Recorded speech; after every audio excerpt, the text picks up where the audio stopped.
Hello, everybody. Welcome to the Judge Finn Show. If this is your first time, welcome. And if it isn't, welcome back. And on that note, I'd like to say we sure hope you will subscribe, like us, share, and please, by all means, leave your comments. They're very important to us. So let's get started. The last time I did an episode, I did a lot of talking about our president, His Majesty Donald Trump. And this time I want to do a little bit of clarification, because the one thing as sitting as a judge that I always made sure I did was to be fair, be even-handed. And I think that's a lot of what's missing in the world today. People aren't being even-handed. They want you to look at one side of things. They want you to join their tribe. And it's us and them. And that's not the way the world works. And so I want to give you the other side of how I feel about Donald Trump. You know, I think it was Shakespeare who said, and I can't quote it, but I'll give you the gist of it, is that an actor appears on the stage and struts and is seen no more. And so it's kind of like we come into this world, we do what we came to do, and then we are seen no more. And there's that side of Donald Trump, too. He's no different than any of the rest of us. He's here in the world to play the villain. That's his role. And playing the villain he is. However, a lot of us stay really angry at him. You know, we look at him and we say, this man is messing up everything. He's not doing things that are right for the nation. We don't like his narcissism. And we could go on with the list of what we don't like. But here's what I do think about this. The flip side of the coin is he's necessary. He's as necessary as the rain and the sunshine. And the reason is that we need to wake up. And what better way to wake us up than to send a villain? Send somebody who does it so wrong that people have to stand up. First, you have to wake up. Then you have to get up. And then you have to stand up. You have to say something. And so I think that's what he brings to the table. He really is so far gone that actually people who were on his side are now beginning to see the light. And so I think we all come into this world to play a role. And so with respect to Donald, I think the way I've chosen to look at him now is from a spiritual sense. And that is, he's here to give us a wake-up call. So let me compare this administration to others that I've seen along a long lifetime. If I go back to when I was a young woman in the 70s, I was in my 20s, and Nixon was in office. And I had just gotten out of college, 1972. I graduated from college and walked right into a recession. And so jobs were scarce. I ended up getting a job working in an office in a hotel, all kinds of things then. You know, I worked at a rehab center in the office. There was really not a whole bunch for me to do. And it was the first time I really turned my eye toward politics like that and said, what's going on in this country? The first thing I noticed about President Nixon was he didn't appear to be honest to me. The man just always had this, growl look on his face. And then, of course, we all know, if you want to go back and study history, study Watergate. What a mess that was. The interesting difference to me is that people seem to have awakened to Nixon's ways a lot sooner than we're getting with Donald Trump. It's almost as if Donald Trump is getting a pass on all the crazy stuff he does. Nixon didn't get that kind of a pass. They bungled everything. They broke into the Watergate Hotel. He taped his conversations, fortunately, and we found out what was going on. Trump's doing it right in front of our face. Literally screwing people right in front of their place. He's hiding in plain sight. I've never seen anything like it in my life. That's why I know this is destiny. This is absolutely supposed to happen. It's time for America to wake up. And so that's the way I see that particular portion. Ronald Reagan came along, and people loved him. People loved Ronald Reagan. And Trump sounded, when he was running, like, I'm going to be the second coming. Nowhere close. And I wasn't, enamored with Reagan either. I'm conservative in a different way. I'm not conservative in the way people talk about conservative. It always ends up costing people who can afford it the least. And so I'm not in favor of that. What I'm really in favor of is for all of us to get a fair shake. We could do so much better, but we always seem to vote against ourselves. We got to stop that. We just got to come to a place where we understand that we really do matter and our votes really do count. And we've got to fix some things. I think we've actually maybe even reached a point in history where the Electoral College has to go. That was put into the Constitution to protect the minorities, states, the people, the little state that didn't have as much say as the bigger places.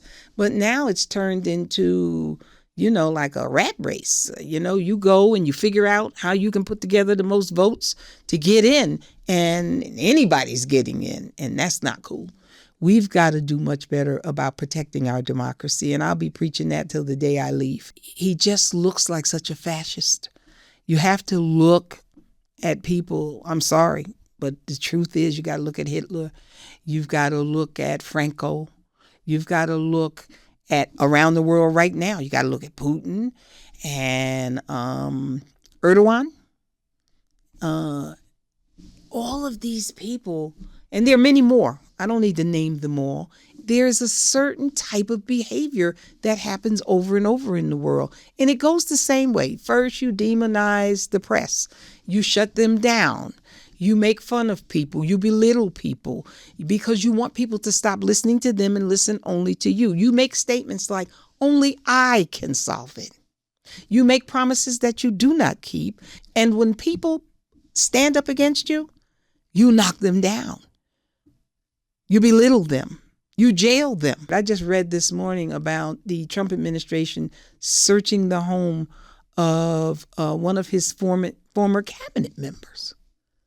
What are you looking for?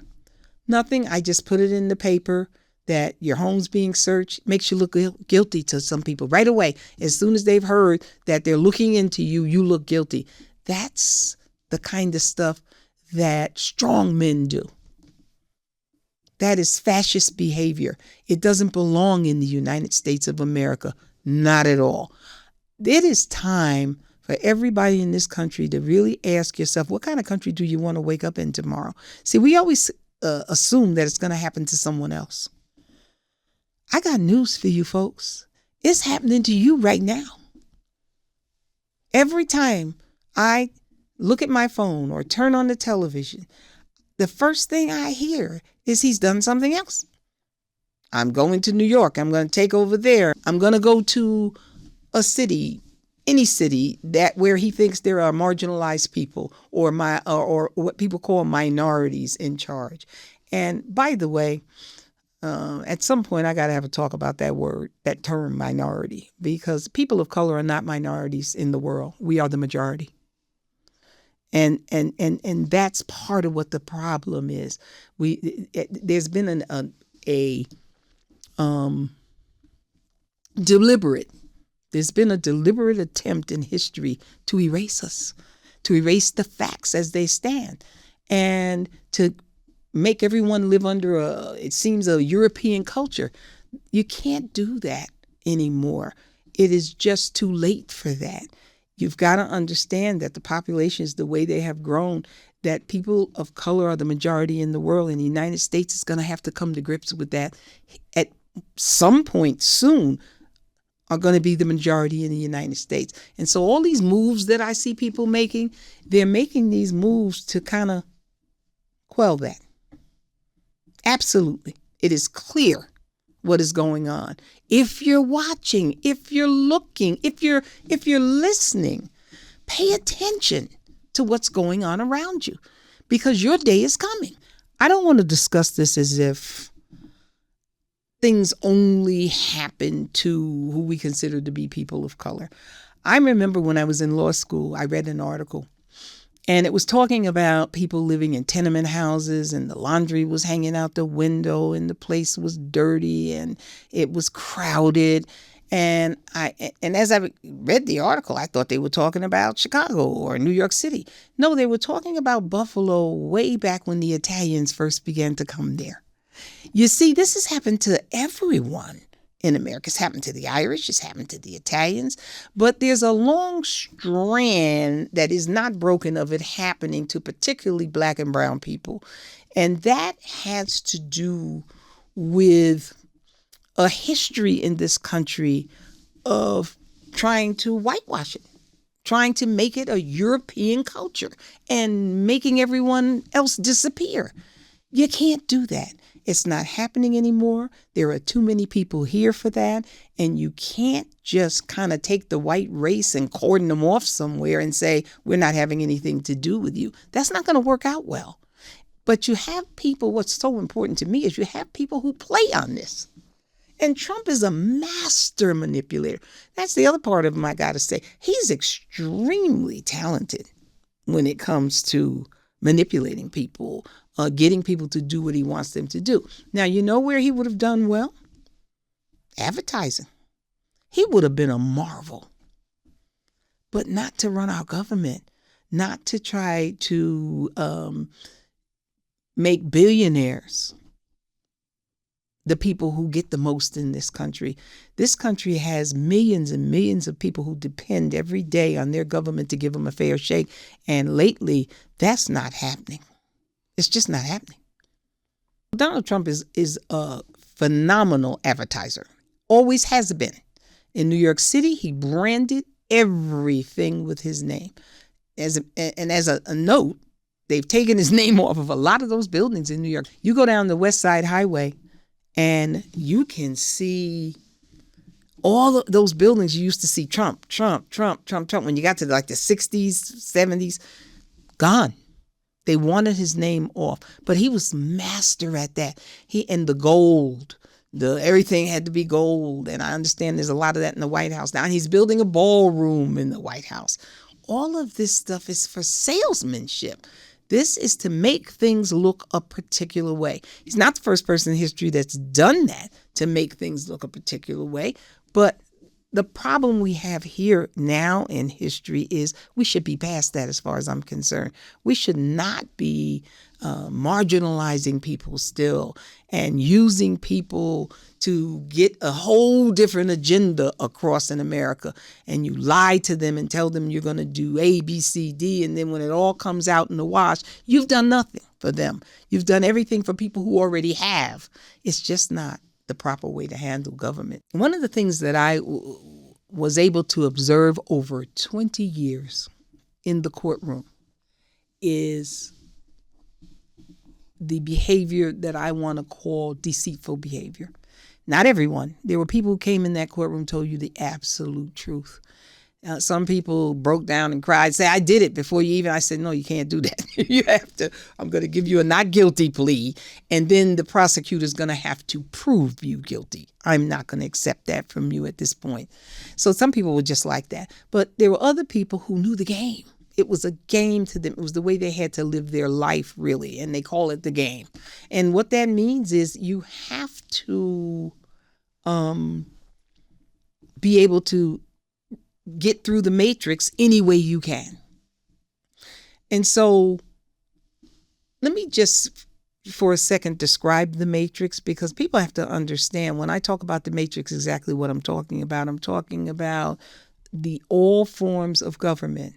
I'm talking about our society's different institutions. So you have the church, you have government, you have education, you have your as part of government, the war machine is a big deal. And I have a real problem right now because of the way he's using the war machine. How do you turn your army against your own people? That's unheard of in America until recently. Dangerous. Do you really want to see the police walking around in your neighborhood with a machine gun or a rifle? I remember after 9/11, I had to fly somewhere and I went into the airport and there were soldiers in the airport with guns for the first time in my life. It was it was really unnerving. It really was, because we weren't used to that in America. If you don't want to see that full time, I saw that also, by the way, in Mexico when I went to Mexico City, the federales. They were riding around on these pickup trucks with all these machine guns and things. I looked at that and thought, wow, I'm glad I don't have to live here.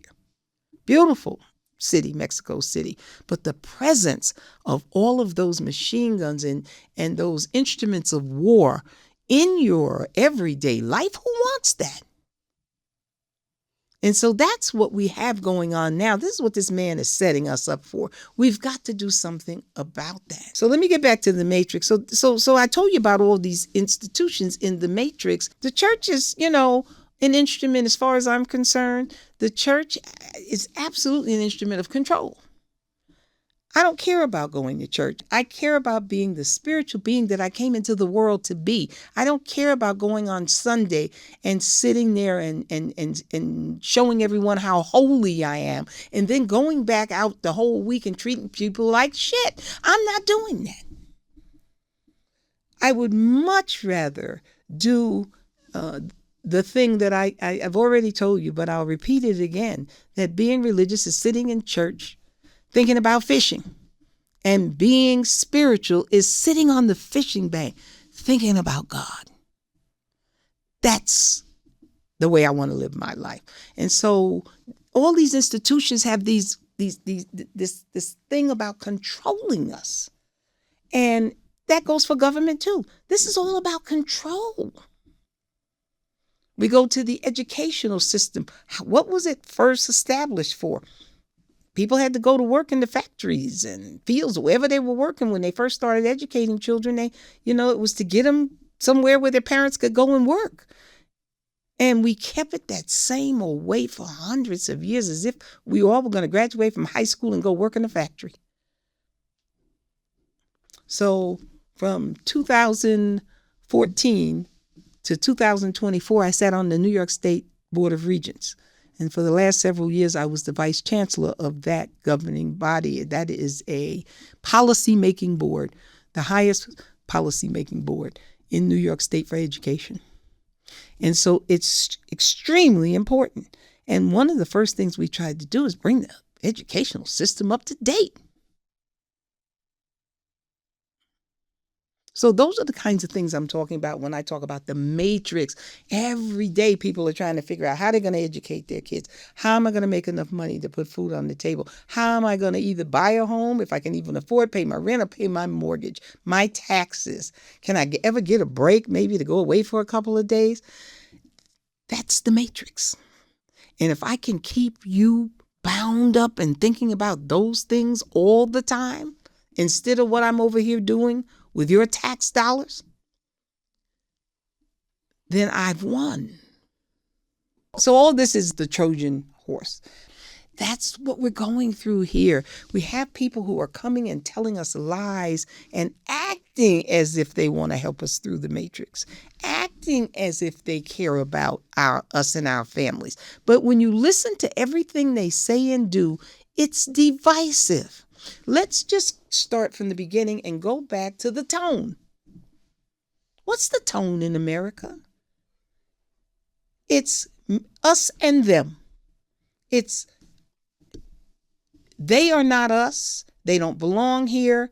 Get rid of them. It's we're going to change everything so that you are back in your rightful place. Let's make America great again. I've said over and over, that does not make America great again. That is, let's make America white again. Because what they're saying is there was a time when we had all these other people in control. We were in control. And we had people who were basically just above the indentured services. We had Jim Crow laws. We had black codes. We did all kinds of things to people. Let's go back there again. Hell no. That's not happening. And so what are we going to do to stand up and say, let's just make America what we said it was to begin with? We said, give me your tired, your poor, your huddled masses yearning to breathe free. We said all that stuff in the beginning. We took people from all over the world in the beginning. We know some of us got here against our will, but then we became citizens. They're trying to take that back. They're using the law. Trump talks about weaponizing. He's done nothing but weaponize the law against people. And so I learned to read him this way. Whatever he says, just flip it and you'll have the truth. Just flip it. He said, I'll end this war. What did he say? 2 days, 1 day or 2 days? He'd end the war. Just flip that. I ain't never going to get it solved. Because that's what's happening. Go down to all the different statements that this president has made and just flip it. Because that's what he does. He flips the truth. So all you got to do is flip it back and you'll know what he's really talking about. He talks about all these asshole countries. They're all black and brown countries. Why does he talk about them that way? Doesn't want those people coming to America. The door is closed. So you have to be observant. You have to be vigilant. And let me say this, and I'll say it as many times as I have to say it. You can't have a democracy if you're not willing to fight for it, if you're not willing to be vigilant, if you're not willing to see things that are creeping in. You know the old adage about the frog, if you put a frog in a pot and it's boiling hot, he'll jump out. But if you put him in the pot and the water's cold and you just slightly turn the heat up. So there's Trump, we're the frog, and the water's cold. And he just says, we're going to make America great again, turns the heat up a little bit. And then he starts to divide us and say, yeah, but we're going to make it great again for you know who. Turn the heat up a little bit more. Yeah, these cities are out of control. Now we're going to start sending our soldiers in. Turn the heat up a little more. You are slowly boiling to death, America, in the pot. And you don't even get it yet. Come on, wake up. So let me talk about freedom. The first thing I said to you is you can't stay free if you're not willing to fight for it. And you've always had people come along that have tried to take your freedom in little ways without you paying attention. Talk to the people who were in the unions in the early 20th century who got beaten down and had to really, some of them murdered, had to fight for a decent wage. There's always people there telling you, don't worry, we got you. People fought, people got hurt, but they stuck together until they got something for the group. What happens to us in America is they know how to lull us to sleep. We have rights, but we don't bother to learn what those rights really mean. Anybody in America can stand up and tell you, I got the right to free speech. I can say what I want. You have the right to speech within many contexts. You don't have the right to say any and everything you want. And hence, we always tell you lawyers about you can't yell fire in a crowded theater. You don't have that kind of right to do that because you can get people hurt. And so that doesn't come with it. But the stuff you really do have the right to say, this is looking wrong, folks. This is looking like fascism. This is not looking right. You have a right to stand up and say that. But if you don't stand up and say it soon enough, you won't be able to say it at all. So I'm just trying to get people to protect what the Constitution has given you. It's given you so many rights and privileges to live in a country where if you disagree with the government, they don't come and drag you out of your house. To live in a country where they don't come with their face covered and drag you down the street and put you in a car and take you away. But that's happening in America. That's dangerous. That's really dangerous. The other thing I want you to understand about rights is with every right, there is a responsibility. You have the responsibility to stand up and say something. You have the responsibility to look people in the eye and say, you're lying to us. You're not trying to give us what you said you were going to give us. You simply are trying to tear us apart because together, none of this could happen. If we all stood up as Americans and said, we're not going along with this. Have you seen the polls lately? I just saw a poll on television last night on the news where they were talking about how badly Donald Trump is doing in the polls in America. But has he stopped doing those things that he's been doing that are upsetting us? No. Because he really feels that he has enough people backing him that he can get away with it. And that can't be, because what you're going to do is wake up and find out one day that you who were us, if you're looking from Donald Trump's perspective, are now them. You're not us anymore. We don't need you anymore. We don't want you anymore. You've done something that displeases us. Look at how he's handled everybody who's done something to displease him. You have to watch what people do to other people, how they treat other people. And you should have learned that in junior high school. When you see kids picking on other kids and treating them badly, do you really think you're exempt? Can you stand up and say, come on, man, don't do that? So that's where I'm coming from. You have to be vigilant if you want to keep your democracy. Democracy demands that you have fair voting. That's the first thing, another thing he tampered with. He wants everybody to think that the voting is rigged. It is not. They have so few in history incidences of people cheating. Do people cheat? Sure, but not enough to really even change anything. But he's got half of America thinking that we're just being hoodwinked when it comes to the voting. They're just rolling over you. That's not true. It's all to win. The whole goal, don't forget, is to stay in power. This is all about power. Now, what's going to happen when 2028 comes and he refuses to leave?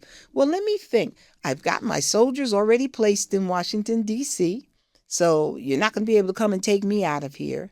And by then, I'll hopefully have something in place that I'll just come up with some emergency that we can't have elections. You going to go for that too? How much you going to go for?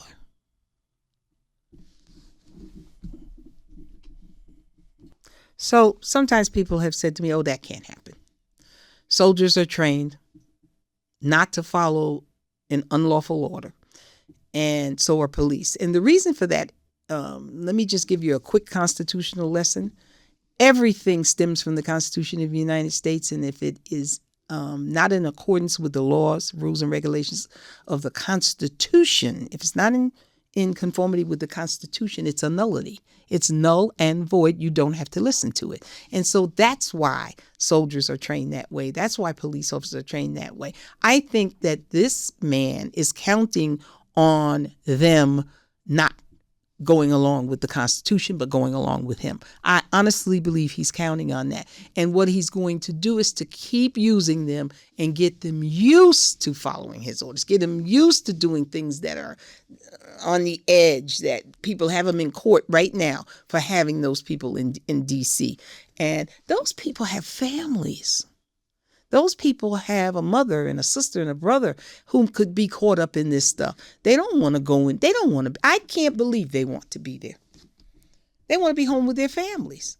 They don't want to be guarding their own citizens. They don't want anybody guarding their family like that. Do you think? So that's where I'm coming from. You've got to put a stop to stuff before it's too late. My father had a saying when I was growing up that later appeared years later in a book by Stephen Covey, the 7 Habits of Highly Effective People.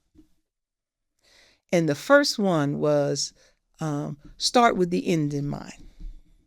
And my father's rule my entire life, way before that book was written, was start the way you want to finish. Don't start stuff, Josephine, with people. Don't allow people to do stuff to you that you know you're going to want to, it's going to get tired, it's going to get old, and you're going to say, I don't want to do that anymore. Stop it in the beginning. Nip it in the bud. We didn't do that with Donald Trump. The press didn't do that with Donald Trump. They didn't nip it in the bud. They kept saying, maybe he'll change. Things will get better. Now you've been labeled the lamestream media. This is what he came up with his advertising ploy for his new company, the United States of America. Okay? You're the lamestream media. So now they don't even know how to begin the conversation about how bad this is. I see some people making efforts, I really do, but it's got to get better than that, man. It's got to be better than this. I loved, by the way, I loved that song when Kamala Harris was running for president, and Beyonce came with that song, Freedom, Freedom, I Can't Move. I love that. Freedom, baby. I need freedom too. And so I think what we really have to do is just continue to let the whole world know what's happening. We got to talk about it. We've got to rage about it. We've got to talk to each other. I need you to talk to me. I need you to let me know how you feel. Let me hear your comments. What's happened in your life? Have you experienced this kind of stuff? When you go places, have you seen anything that you think is different than what you're used to seeing in America? Let us know about that. Put it in the comments. Share it with others. Someone asked me, what can I do? A young person asked me not too long ago, what can I do? What's my part? Your part is to tell everybody you know. Run around like your hair's on fire. Share when you see programs like this, not just this program. You got to start listening to what you know is clean and it's not trumped up, if you will excuse that expression. There's a real big difference between journalism and content. Journalism is supposed to have to do with reporting the facts. What happened yesterday? There was a car accident on route whatever. So many people were killed. The president of the United States met with such and such, so-and-so, etc. Now it's like